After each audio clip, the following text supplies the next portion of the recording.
เอาแหละมันคือเป็นบ่แม่นเขามุนทางนี้บ่ลุงบ่แม่นอ่ะ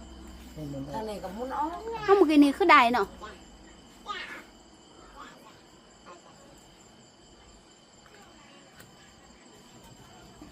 มันได้อยู่แต่ว่ามันบ่คุ้มครับ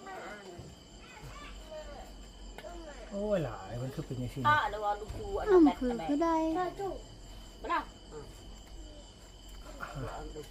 จู เป็นแบบนี้เลยเมื่อกี้เจ้าหมุนมันเบี้ยวเมื่อกี้นี่มันก็เลยบ่ได้มันก็เลยไล่ ไปพางถือเปลี่ เดี๋ ย ยวน เดี๋ยวแป๊บนึงคันมันบ่คุ้มมันก็บ่ได้นั่นแหละเปิดมันบ่ติด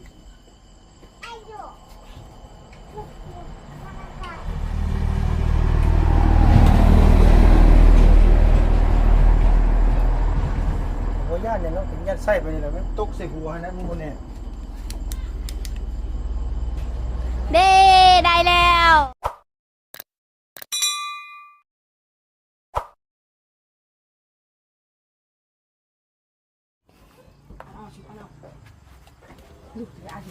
ปาโต มาดีนะ โดยสบายดีลูกล่ะ สบายดีเลยจะก่อนไม่ดี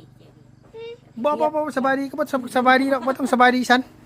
เครียดนะ สบายดีเด้อตู่เด้อเอาพักละสบายดีลูกล่ะไสอันว่าอันดอกไฟเพิ่นไปซื้อมาน่ะไปซื้อมาเลย ลูก โดย เขาจะเป่าหนึ่งมันเฮีย โอ้ยมี5,000กีบนึงสิเฮียสิโพได้เถาะตลาดเนาะเอาใช่นั่งเอาสบายดี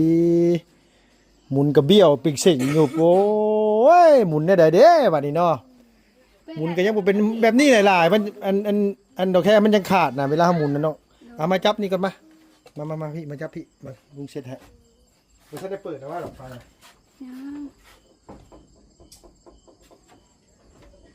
ลุงก็เป็นมาจับนะลุง ใช้ตัวกันนี่ว่าถือว่าบ่ทันได้เปิดไปแห้งเลย เปิ้นแล้วบ่แม่ที่จริงที่เปิดน่ะ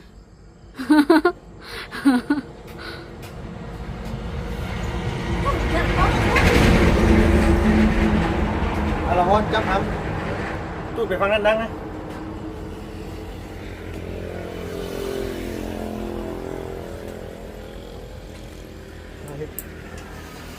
เป็นเว้นแบบมันว่ากำลังอันว่าอันนี้อยู่เพียงเป็นกำลังแต่ง อะไรตาม มันว่าอยู่หั่น นะที่หาไปเจาะทางเจาะมันก็เล็กน้อย เท่าไหร่ล่ะจะซื้อมาเนี่ย ขนาดนั้นที่ต้อง 10,000 มัน ครับ บางดอกมีบางดอกจะได้อันที่เนี้ยดอกที่ดอกนั่นดอกอะไรดอกอะไรชมพูจนเราไม่สบายนั่นเราเก็บจักอันรอบ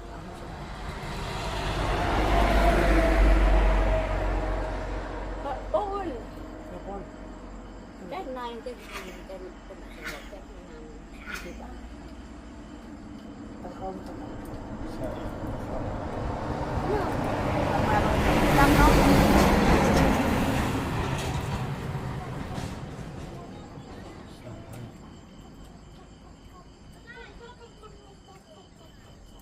ไหนถึงบ้านได้ลงครัวน่ะเดี๋ยวโอ้ยนั่นน่ะช่องกลม ต้องกระจาย แต่เราพลังงาน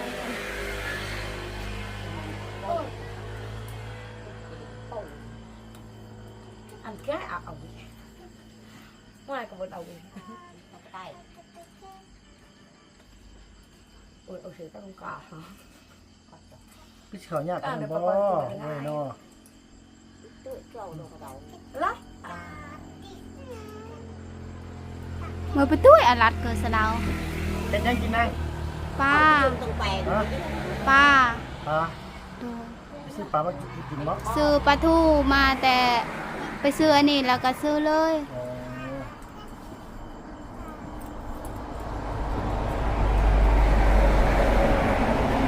ก่อนต้องชูยาก่อน เขาเรียกมีกระดาษเนาะ อุ้ยไม่บอกว่าอันนี้เจอ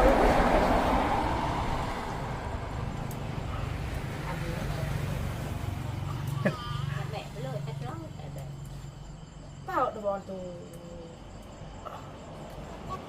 แม่เนาะเราไปซื้อบ่ตอนนี้ ได้บ่เอา กินนะ เอ้า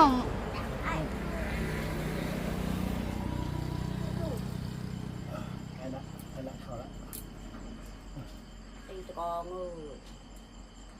พี่โดนหลับไปเลยพี่โดน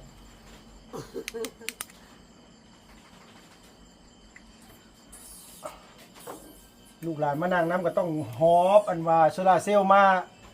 ตั้งอันนี้อยู่เนาะแม่เนาะมีไฟฟ้าเห็นยังคันมีแบบนี้นะ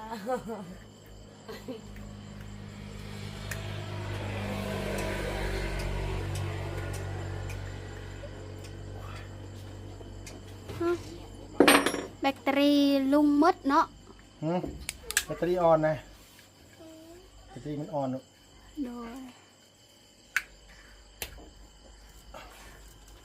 โอเคมาละมันแบตเตอรี่มันบ่ได้มันเอาถ่ายคลิปลาเลยว่าได้ฉากมันแบบลงกับปั้นแฮกชิ้นยากเลยครับ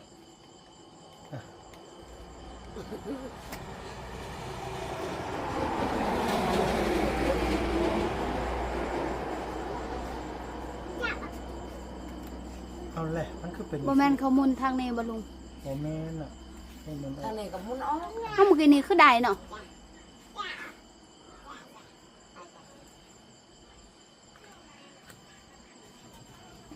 มันได้อยู่แต่ว่ามันบ่คุ้มครับ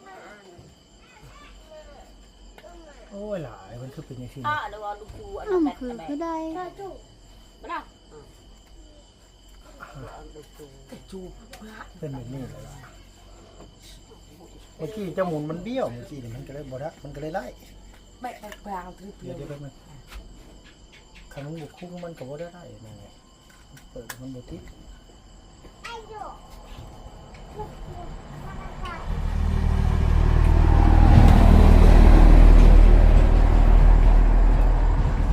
โอ้ย่านเนี่ยเนาะถึงย่านไส้ไปนี่แหละมันตกใส่หัวนะมึงบ่แน่ได้แล้ว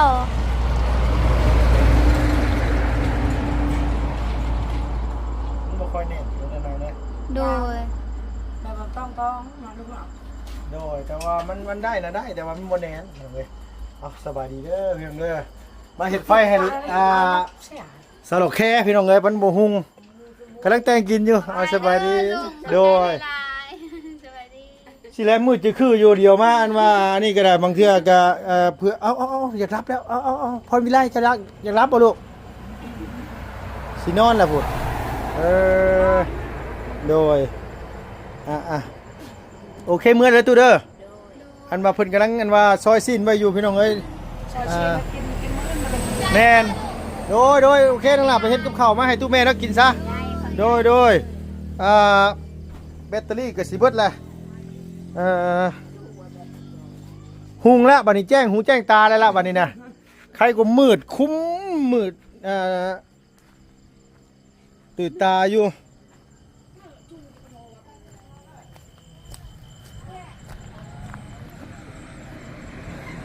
ป้ารถพี่น้องรถเซลมากำลังสีมือพอดีพี่น้องพอดีเห็นว่าทางอันไอ้ดีพอน้องเลี้ยงเพิ่นให้เบิ่งวิธีเฮ็ดอาหารก้อนเพิ่นว่าเฮ็ดแบบใดเฮ็ดจังไดเพิ่นว่าก็เลยเห็นว่ามาเฮ็ดอันนี้ซอยเพิ่นก่อนเนาะโอ้มืดเด้เอาสบายดีเด้อพี่น้องเอ้ยบ่ได้เห็นหยังเลยดอกมืดคักมืดแน่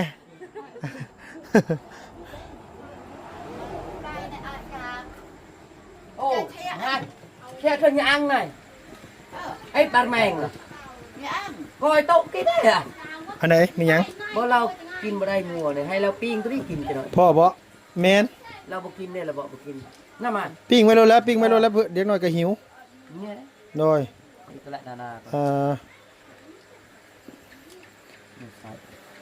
อันนี้ก็มีแต่ว่าใส่ถุงยางในการใส่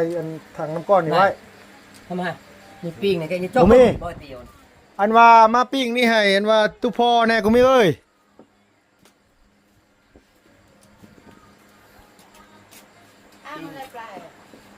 อ่างก็บ่เตียวมีบ่ได้มีบ่อยู่ทางไหนตุ๊กทางไหนเลย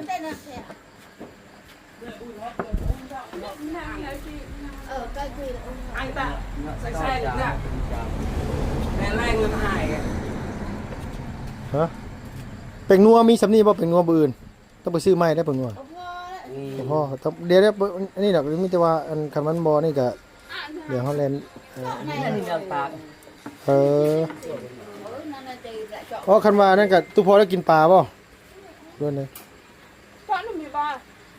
nè một chỗ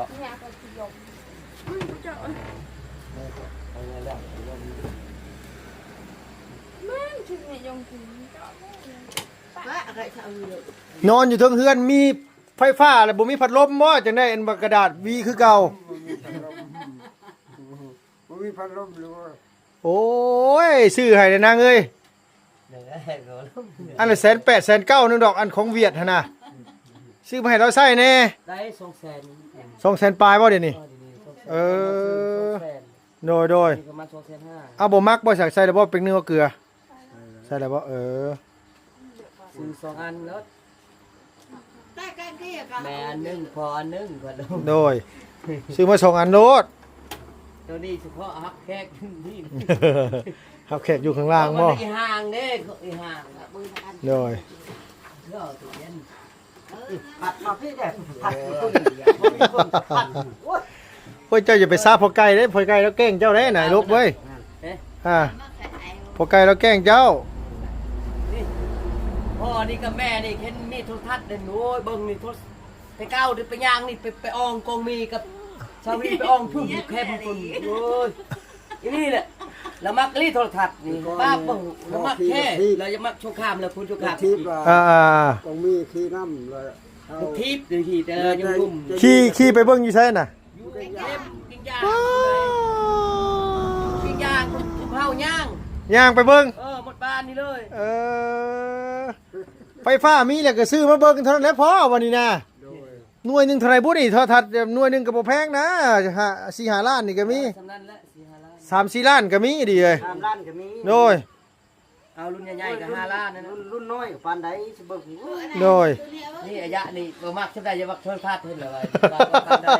แล้วติดโทรทัศน์ให้ โอ้อยากเบิ่งโทรทัศน์บ่แม่ระหว่างตู้เย็นกับโทรทัศน์นี่อยากได้ตัวใดหลายกว่า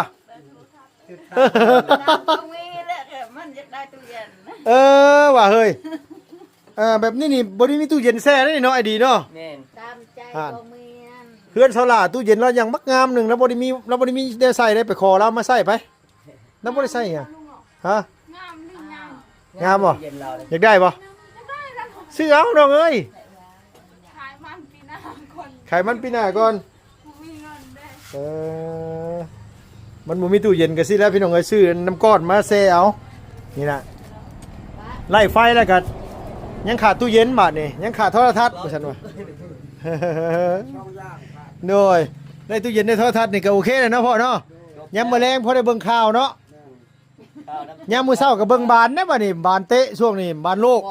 พ่อนี่กับแม่นี่เว้ยมักอลีโทรทัศน์นี่บ่แม่นสิเว้าเขาเนาะมดขึ้นเขาได้นี่มดคืนกู บ่มีเนาะอยู่เพื่อนนี่ญาติเบิ่ง ญาติจะเบิ่งโทรทัศน์ตรงนี้ ญาติเบิ่ง ว่าโทรทัศน์ใส่แบบเฮาใส่แบบเฮาจะมักตัวใดก็ออกแบบใส่ โดย ใส่ เอาแบบนั้นซื้อเอาใช้ยังแบบนั้นเอาดีเลย โดยเขามั่งแล้วเนาะ มีไฟฟ้าแล้วป่ะพี่น้องเอ้ยเรายังได้อันว่าเอากระดาษวีเอาวาบอยู่ ยำก่อนแล้ว ฮะอยากเข้าย ำก่อนแล้ว ก็ที่จริงนี่มันต้องป้อนลูกป้อนเต้าแล้วก่อน แม่นนี่พ่อก่อนลูกไว้แบบนี้มันก็คอยจะปากเมียปาก จะ ผู้ ดี สาว งามนี่เนาะ ฮะ ตุมันงามนี่ชื่อ โต๊ะบ่ ตุ โต๊ะนั่งนี่บ่ ตู้น่ะนะตู้ใส่เครื่องน่ะนะ อ๋อตู้เสื้อผ้าบ่ แม่นใส่ อ๋อโดย 2 ล้าน3 ล้าน ก็เลยเฮาบ่เห็นเฮายังบ่ทันเห็นนะ เพื่อนอยู่ห้องเจดีย์ผุ่นงามนี่เด้ อืม กว่ามันตุแบบเขาขายโอ้ตุขายบ่งามเขาเอา โดย มันคักเลย เฮายังบ่ทันได้เห็นเลย เอาอยู่ได้อยู่ห้องเจดีย์ เออ โดย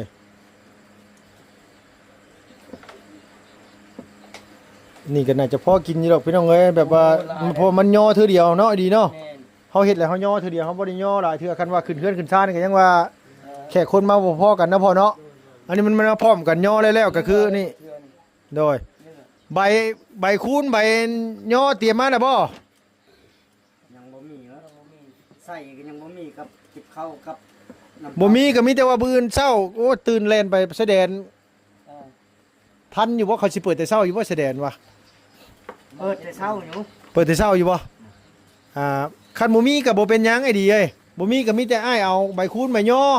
ยอดกล้วยยอดอ้อยแล้วก็ฝ้ายสำนั้นก็พอสำนั้นก็พอบ่ต้องใส่ก็ได้ใส่บ่ได้ใส่อันนี้ก็ได้อ้ายบ่ใส่ปัญหามันบ่เกี่ยวกับอันนั้นดอกคือว่ามันคือเฮาอยู่นี่หม่องอยู่หม่องเช้านี่เข้าค่ำคูณหมดคะแนนว่าฝนตกมาฟ้าบ่หัวได้ลูกได้เมียมาถูกต้องกันนะพ่อเนาะบ่ผิดบ่ให้กันนี่คือซ้ำนั้นนี่แหละดีเบิดอหยังกับดีเบิดโดยใบคุณใบย่อยอดกล้วยยอดอ้อยสำนี้ก็พอแล้วก็เอาฝ่ายมาในหนึงมาผูกใส่เสาเอกมันหั่นแล้วก็เอาเงินใส่จัก4-50ก็ได้ใบเศร้าก็ได้ ใบเช้าก็ได้นะ เราใบเศร้าเพิ่นเอิ้นว่าเศร้าเงินเศร้าทองเศร้าคมหังคมมี แต่ว่าจะเศร้าคมทุกข์คมยากไอ้เนาะดีเนาะ ตัวนั้นนี่มันต้องอยู่ตัวเองทำเนาะไอ้ลบเนาะ แม่น ตัวนั้นนี่เฮ็ดได้ก็ได้ในนั้นตัวนั้นน่ะ สั่วก็ได้สั่ว โดยแนวมันแหละพี่น้องเอ้ยดีชั่วอยู่ที่ตัวทำเพิ่นว่า เฮ็ดแนวซองหมูบ่ โด ได้ ยโดยผู้หนึงหาผู้หนึงพานนี่ก็อยู่ เรื่องหามันเรื่องเอาไปกินตลอดนี่ โดย หาเงินใส่เฮ็ดให้ก็บ่ได้เฮ็ด โดยซอยกันเก็บซอยกันหา ครับกินอยู่ โดย ใส่แต่น้ำเมียตายแหละเมียจะจ่อยซ้ำเดียวทหารต้องไม่มาพันเอาแหละแต่กินยังสั่งเอาเขาจะสุดยาก็ชิงเอาลงยากเอาลงไปเพิ่นบ่ได้แล้วนั่นนั่นก็เมียก็เป็นหยังมันสิอยู่นำว่าคิดว่าอยากดูลูกนั่นใหญ่แล้ว ขีดเอาแน่เบิ่งแล้วมันบ่เป็นตาแล้วแท้โดยคันเว้าเรื่องเมียอะไรมีดบ่เข้าแล้วเนาะย่านเมียบ่อยลบคนย่านเมียได้มีดบ่เข้าเพิ่นว่า เมียแล้วเมื่อลังเราให้เราให้หมด ย่านเมียปะ ให้ยันเมียปะเนี่ย บ่ติเพิ่นติตูใดนี่ใด เมียเมื่อ โธ่ ให้กินให้ โดย เราให้อยู่โรงงาน โดยบ่ติแล้ว ไปสิให้เอ็ดกินให้เอาคัน อีหลีได้พ่อแม่ตายป้าเบิดแล้วบ่ แม่น ห่าน แต่อายกับ มันจะได้เมียใหม่จะได้เมียสอง โอ้ยเอาจากเมียก็ได้ดอกคันว่าเลี้ยงเขาได้คันว่านั่นน่ะน้อยดบเนาะ แม่ คันเลี้ยงเขาบ่ได้เดี๋ยวจะไปฟัน โอ้เขากินกันยังบ่คุ้มเลยเพราะสิเอาเมียน้อยเมียไปบ่ได้ขอบคุณ คำมังเนี่ยพี่น้องเอ้ย แม่นแหละ เบิดแนวเซลกันว่าข่อยถามอยู่เจ้าแน่เบิดแนวเว้าได้บ่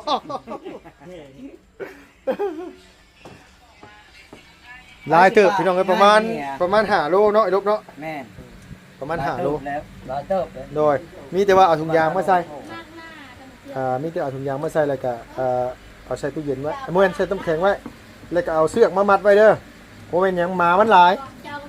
แม่น บ่ซั่นก็หามขึ้นไปทั้งเฮือนเด้อดีเด้อเอาจมขึ้นไปทั้งเฮือน ใส่ก่อนใส่สีก่อน แม่นเฮาเอาน้ำก้อนเนี่ยก็เฮาเอาถุงยางใส่สิ้นเนี่ยเฮาแช่ลงไปแล้วเฮาเอาน้ำก้อนเตะทับแล้วก็คันบ่ซั่นก็เฮาใช้ถุงยางดำเมื่อกี้เพิ่นได้ซะ ทุกอย่างมันมีหัวปะจะใส่ยังไงเดี๋ยวบอก เนาะ และลองก็เลือกตัวไหนดาว มีถุงยางใหญ่บ่เลี้ยงเอ้ย เอาถุงยางน้ำก้อนก็ได้ลุงลุง อ๋อแม่นน่ะถุงยางน้ำก้อนแม่นทอดน้ำก้อนใส่หน้ากากปั๊บพี่เอาถุง โด ยาย งน้ำก้อน โด ใส่ ย ก็แล้ว แม่น มันก็เอาน้ำก้อนทมใช้ โดย นี่ ได้ละแม่นละแบบนี้นี่ลาบแซ่บได้แบบนี้น้ำมือไอ้ลบนี่มันไหนอีหลี มันนี่ ลาบแบบนี้แซ่บ คันมีแต่ชิ้นเราจ้อนก็บ่แซ่บ โอ้ยแข็ง อันนั้นแหละกินกาฟิวเนาะ โดยคันว่ามันอยู่ที่คนเฮ็ดพร้อมได้คันคนลวกเป็นลวกพอดีนี่ก็แซ่บไอ้ลบเอ้ย กันล้างมือกันเลย คันว่าฮะ ตอนไปอยู่เวียดแต่ว่าขึ้นดูเพิ่มเฮ็ดนี่เขาโอ้ยมันใจดีเลยว่ะ มั่นใจ งามมันนั่นแซ่บเลยว่ะมื้อนั้นน้องชายปั๊บนึงซื้อบ่ได้ว่า บ่ทันได้เฮ็ดหยังซ้ำติ ถือปัวเลย โอ้แตงแจ่วพี่น้องเอ้ยอันนี้น่ะแตงแจ่วกินกับมันว่าเครื่องใน เบี้ยเอานะฮะ เนี่ยเลย อันนี้สุกแล้วนี่น่ะเพี้ยนี่เพี้ย กอยใส่ ไ ให้ลุงเฮ็ดเลยไอ้ก้อย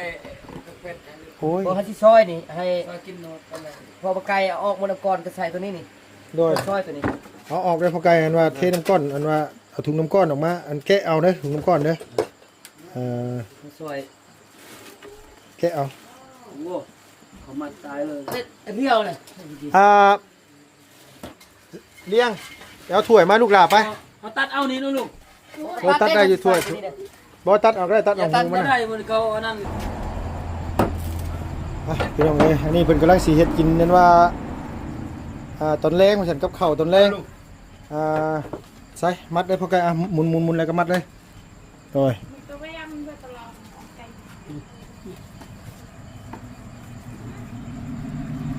โอ้ใบตองกับสับช่วงกันเลยลูก โดย ช่วงธรรมดากับบุฟเฟ่มันเลย ได้ละอืม ลุงเฮ็ดเป็นเนาะ ว้าวสร้างว่าแต่คนมันเคยผ่านงานพอไกล เขาบ่เคยเฮ็ดได้สิบ่เคยเฮ็ดเลย เคยได้โตขนาดว่าอันนั้นเราบ่เคยเฮ็ดหมูเฮ็ดไก่แต่บ่เป็น บ่เคยปะได้ลุง มานี่เอากวดลงกวดขึ้นก่อนอันนี้นะมือนี่นะกวดรถ เอาไปมือเลยบ่ โดย ปะได้มือนี้เนาะ ติดนี่แล้ว มือเย็นเลยดิ เพ่งบ่มีไปให้ชื่อมันบ่ออกเลยดิลุงเนาะ ได้ละ เย็นเลย อันว่าอันนางหมูเด้นอันตรงมีนางหมูไว้ใส่หน่อย มาใช้แม่หนังหมูครับ เอานางหมูไว้ใส่ถุงยางไว้แล้วก็เอามาแช่ไว้น้ำกั ไอ้ น ลู นี่ กบุ้ นะ งไอ้ลูกบุ้ง บื พูด น เนาะ บืนอย่างต้ม ไอ้ลูกบุ้งพูดตะกี้ อันนี้เสร็จได้กินได้ดีจำแจวบ่ จำแจ้วมาจับ โดย ให้น้องเฮ็ดแจ้วมาบ่เป็น โอเค ให้ โดยโอเคได้อเสด็จสบายดีเด้อโดยไอ้ลบจะได้กินข้าวบ่แซ่บแล้วเผากินแท้นั่นน่ะตา เราก็ยาเก่าเลย คนเฮานี่เนาะกำลังสิแต่งกินมาเฮ็ดแนวใหม่เลยเจ้านี่พี่น้องเอ้ยไปก่อนนะเพิ่นเด้อคลิปนี้ก็ได้พอดีในลื่นเยอะ ซอยเพิ่นนั่นมาอันเฮ็ดกับข้าวกับน้ำไว้ให้แขกให้คนกินมื้ออื่นเพิ่นว่าเห็นแต่ลุงนี่แหละเฮ็ดกับข้าวเป็นบอกแน่สอนแน่เพิ่นซั่นว่าเอ้าโอเคพี่น้องไปแล้วบ๊ายบายพี่น้องเอ้ยสบายดีเด้อ